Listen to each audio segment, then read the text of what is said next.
de charmantes choses. Il avait plu, j'étais crotté.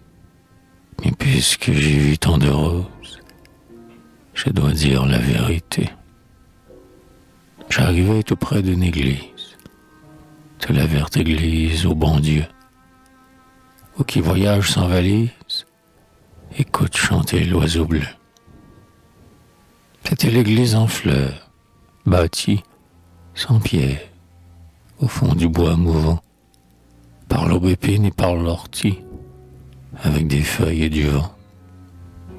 Le porche était fait de 2 branches, d'une broussaille et d'un buisson. La voussure, tout en pervenche, était signée Avril, maçon. Cette vive architecture, ravissante aux yeux attendris, on sentait l'art de la nature, on comprenait que la perdrix, que la Loite et que la Grive avaient donné de bons avis sur la courbure de l'ogive et que Dieu les avait suivis.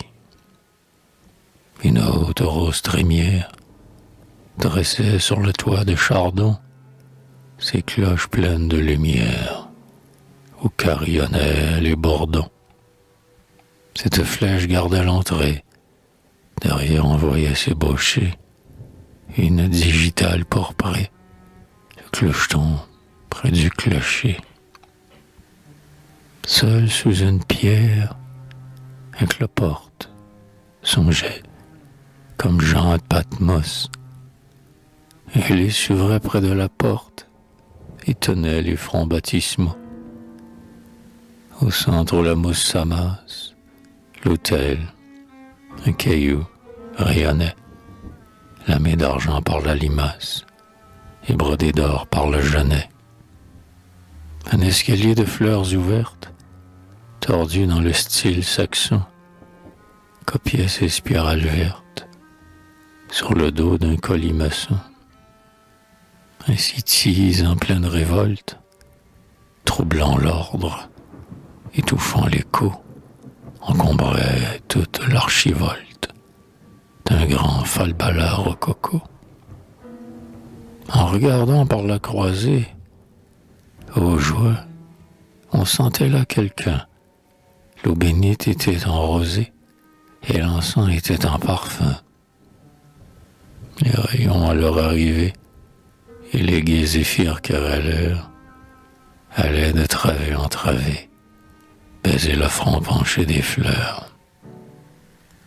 Toute la nef, d'aube baignée, palpitait d'extase et d'émoi. Ami, me dit une araignée, la grande rosace est de moi.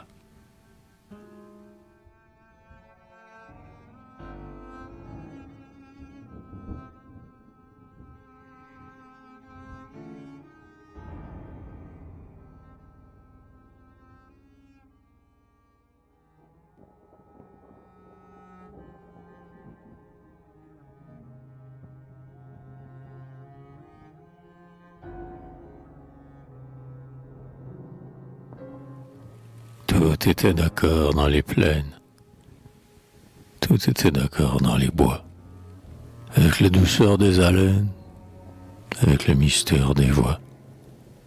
Tout aimait, tout faisait la paire.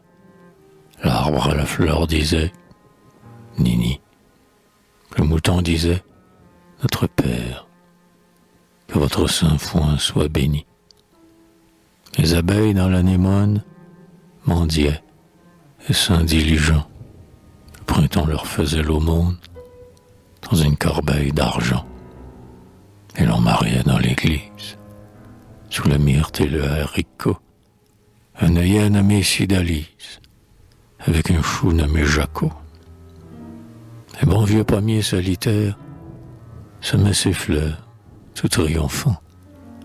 Et jamais, dans ce frais mystère, cette gaieté de vieil enfant, où le train chantait, couple allègre, pour des auditeurs point ingrats, le cri-cri, ce poète maigre, et l'ortolan, ce chantre gras, Un vif pierrot, de tige en tige, sautait là, comme en son jardin.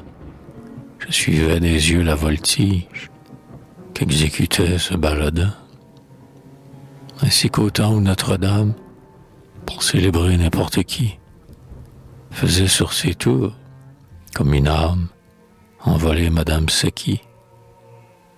Un beau papillon dans sa chape officiait superbement. Une rose riait sous cape, avec un frelon son amant.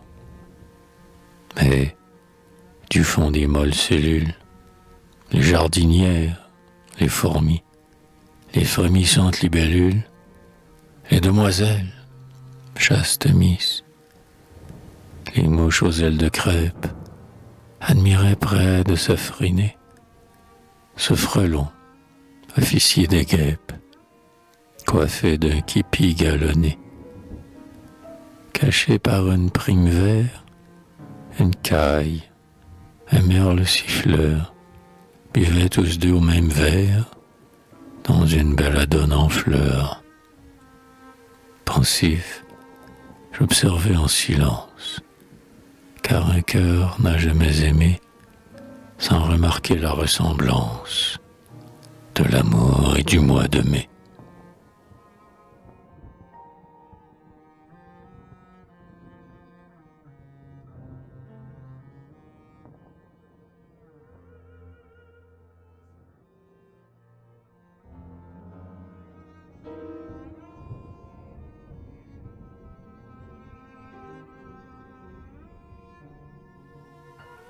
Les clochettes sonnaient la messe. Tout ce petit temple béni faisait à l'âme une promesse que garantissait l'infini. J'entendais, en strophe discrète, monter sous un frais corridor le Te-Deum des pâquerettes et l'Hosanna des boutons d'or. Les millefeuilles que l'air froisse formaient le mur tremblant et doux, et je reconnus ma paroisse, et j'y vis mon rêve à genoux. J'y vis près de l'autel, derrière, les résédas et les jasmins, les songes faisant leur prière, l'espérance joignant les mains. J'y vis mes bonheurs éphémères, les blancs spectres de mes beaux jours, parmi les oiseaux mes chimères, parmi les roses mes amours.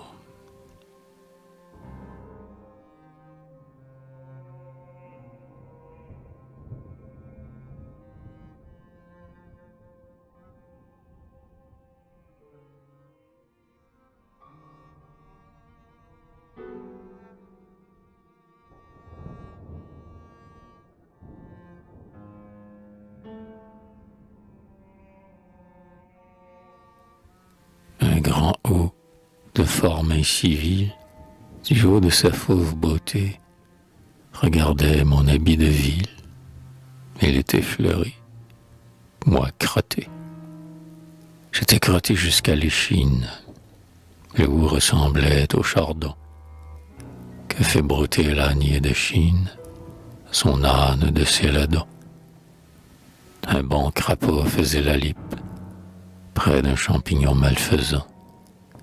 La chair était une tulipe qui illuminait un verre luisant. Au seuil priait cette grisette, à l'air doucement fanfaron, qu'à Paris on nomme Lisette, qu'au champ on nomme Liseron. Un grain poro, cherchant à boire, et vit un arôme parmi le thym, qui dans sa feuille, blanc ciboire, cachait la perle du matin. Son bec, dans cette vasque ronde, prit la goutte d'eau qui brilla, la plus belle feuille du monde, ne peut donner que ce qu'elle a.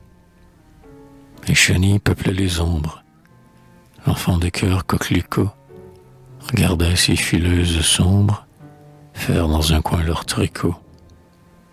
Les gens qui coudoyaient sans morgue, la violette, humble prélat, attendait pour jouer de l'orgue qu'un beau qu'un moine bella. Au fond s'ouvrait une chapelle qu'on évitait avec horreur. C'est là qu'habite avec sa pelle le noir scarabée en terreur. Mon pas troubla l'église fait. Je m'aperçus qu'on m'écoutait. L'églantine dit: c'est Orphée.